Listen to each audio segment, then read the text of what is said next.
मुनिवर विज्ञानी। देखिए व्यक्ति को भोजन कब करना चाहिए, भोजन का भी एक समय होता है और जो समय के अनुसार कार्य करते हैं उनके जीवन में कभी पीड़ा नहीं होती। संतों का जो भोजन का सर्वोत्तम समय बताया गया है, सूर्यास्त के पहले जो लोग भोजन करते हैं वो कभी पेट के रोगी नहीं होते। और यही हमारा आयुर्वेद कहता है कि सूर्यास्त होने ना पाए, व्यक्ति का भोजन हो जाना चाहिए, यही सर्वोत्तम समय है। और सूर्यास्त के बाद जो भोजन होता है वो हानिकारक होता है। आप भले ही चाहे जो कुछ खाएं। आज संतों ने यानी बाबा विश्वामित्र ने भोजन किया। अब चूंकि साधारण संत तो है नहीं, वैज्ञानिक भी हैं और इतने बड़े वैज्ञानिक हैं, एक बार ब्रह्मा जी से रुष्ट हो गए, क्रोधित हो गए, तो दूसरी सृष्टि बनाई जिसका नाम जरायुज पड़ा और ब्रह्मा जी के विरोध में सब कुछ बनाया। ब्रह्मा जी ने अगर माछी बनाई तो बाबा विश्वामित्र ने मच्छर बनाए। झींगुर, किचुआ, नारियल, ककड़ी, खीरा, बाजरा, ये सब बाबा विश्वामित्र की देन है। नारियल जब देवताओं ने विनय की कि ये तो ब्रह्म सृष्टि के अनुरूप नहीं है, तब कहीं जाके बाबा विश्वामित्र जी का क्रोध शांत हुआ और ब्रह्मा जी ने सब कुछ अपनी सृष्टि में शामिल किए जो जो बाबा विश्वामित्र ने बनाए। तो ऐसे महामुनि के सानिध्य में राम जी, लक्ष्मण जी हैं। अब यहां जो मूल प्रसंग है वो संध्या बंदन का है। जिस प्रकार से शरीर को भोजन और पानी की आवश्यकता होती है, उसी प्रकार से मित्रों भजन बहुत जरूरी होता है। संध्या में भगवान सूर्य की उपासना और मां गायत्री का जप ये होता है। और ये क्यों जरूरी है? ये जरूरी इसलिए है क्योंकि ये भजन और भक्ति ये मरने के साथ में भी व्यक्ति के साथ में जाते हैं। कल भी हमने एक बात कही थी कि अगर आपकी पत्नी भी आपका साथ निभाएगी तो केवल दरवाजे तक, अगर आपके परिवार के लोग आपका साथ निभाएंगे तो केवल शमशान घाट तक, अगर आपका बेटा भी साथ निभाएगा तो केवल अग्निदान तक, और अगर इसके आगे कोई साथ जाता है तो जो आपने कर्म किए हैं वो ही साथ में जाते हैं। तो इसीलिए भजन बहुत जरूरी है और यही इस प्रसंग का उद्देश्य है। भगवान राम लक्ष्मण स्वयं भजन कर रहे हैं, बाबा विश्वामित्र वो भी संध्या बंदन कर रहे हैं। और बाबा विश्वामित्र से बड़ा मां गायत्री का कोई उपासक नहीं हुआ। लोगों के अपने तरह तरह के नियम हैं भगवान की पूजा करने के, कुछ लोग मौन साधना भी करते हैं। यही मूल उद्देश्य है संध्या बंदन का। आइए इस प्रसंग से बहुत कुछ सीखने को मिलेगा। और देखिए हमारे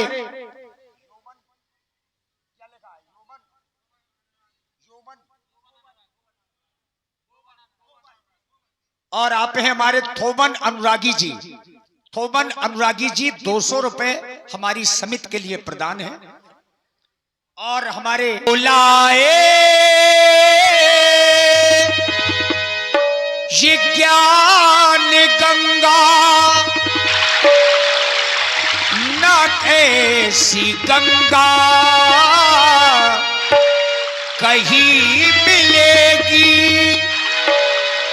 ये तेरा जीवन ये तेरी भक्ति न ऐसी मुक्ति कहीं मिलेगी। ओ हो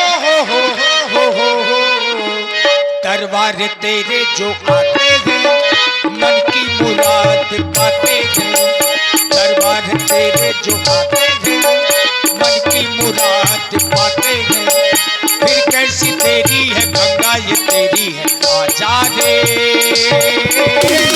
आजा रे माहिया को आ भी जाओ, आ भी जाओ, आ भी जाओ। राम सिया राम जय राम, राम सिया राम, सिया राम जय जय राम। हो मंगल भवन अमंगल हारी, प्रभु सुदर्शन अजेय बिहारी। राम सिया राम, सिया राम जय जय राम, राम सिया राम, सिया राम जय जय राम।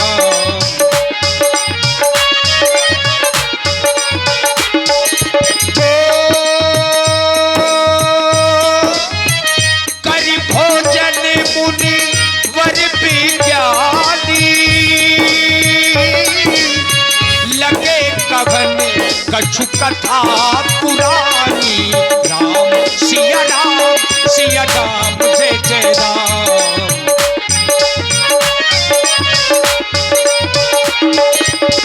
विगत दिवस गुरु आयस पाई, संध्या कर नो चले दो भाई। राम सिया राम, सिया राम जय जय राम, राम सिया राम, सिया राम जय जय राम, राम सिया राम, सिया राम जय जय राम।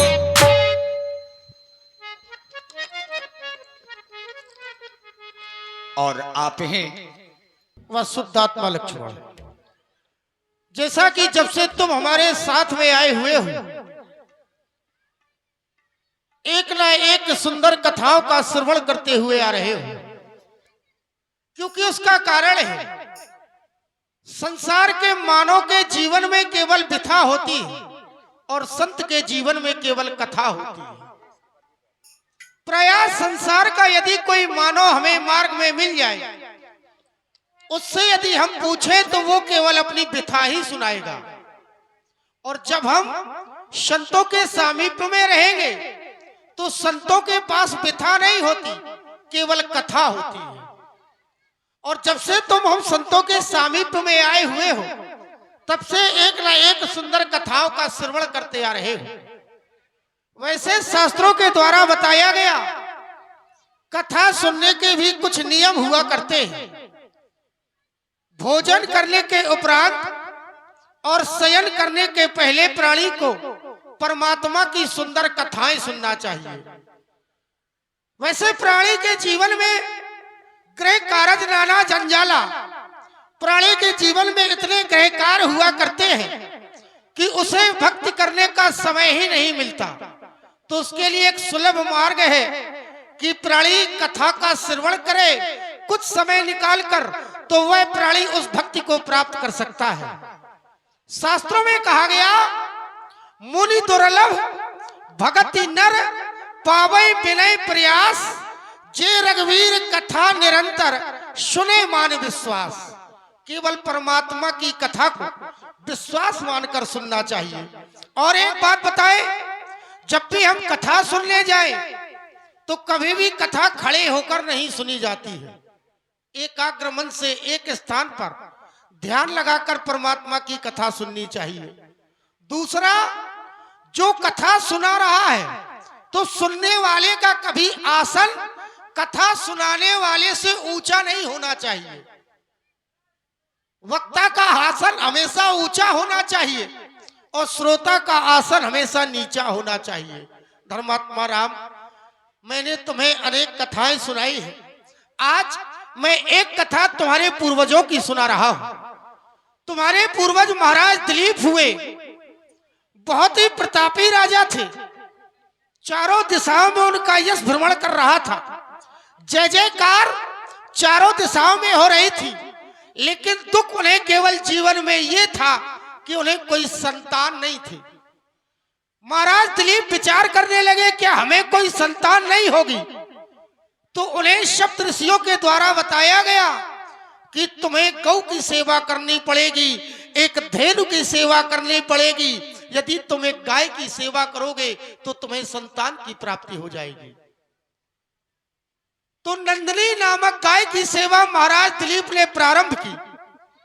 और सेवा ऐसे नहीं की, महाराज दिलीप उस गाय को अन्न खिलाते थे और वही अन्न जब गाय खा लेती थी और खाने के बाद जब गाय मल त्याग करती थी तो वही जिसे हम साधारण भाषा में गोबर कह देते हैं वो उठाते थे, उसे धुलते थे, जो भी उसमें अनाज के दाने निकलते थे उसी को वो रोटी बनाकर भोजन बनाकर खाया करते थे।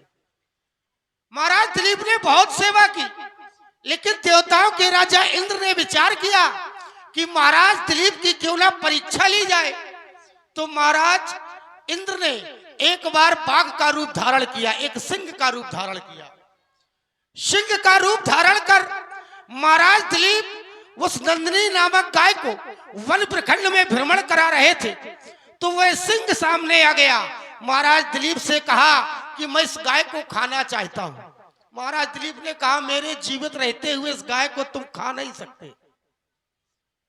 महाराज दिलीप ने कहा यदि तुम खाना ही चाहते हो तो स्वयं मुझे भोजन बना लो, लेकिन इस गाय को छोड़ दो। महाराज दिलीप स्वयं सिंह का भोजन बनने के लिए तैयार हो गए। वह सिंह कोई सिंह नहीं था, वह तो देवराज इंद्र था। वह अपने रूप में परिवर्तित हो गया। कहने का भाव धर्मात्मा राम ऐसे ऐसे प्रतापी राजा हुए हैं जिन्होंने दूसरे के प्राणों की रक्षा के लिए अपने प्राणों को लगा दिया। तुम्हारे वंश के ऐसे ऐसे राजा हुए हैं, तभी तो कहा गया है भानुवंश वे भूप घनेरे, अधिक एक ते एक बड़े रे, एक से बढ़कर एक प्रतापी राजा हुए हैं। धर्मात्मा राम मैं देख रहा हूं भगवान सूर्य उदयाचल से अस्ताचल की ओर जा रहे हैं। संध्या का शुभ समय आ गया है। तुम दोनों में बंधु मेरी कथा में मग्न हो, इसलिए जाओ दोनों बंधु माता संध्या का आराधन करो। मैं स्वयं आराधन करता हूं, जाओ।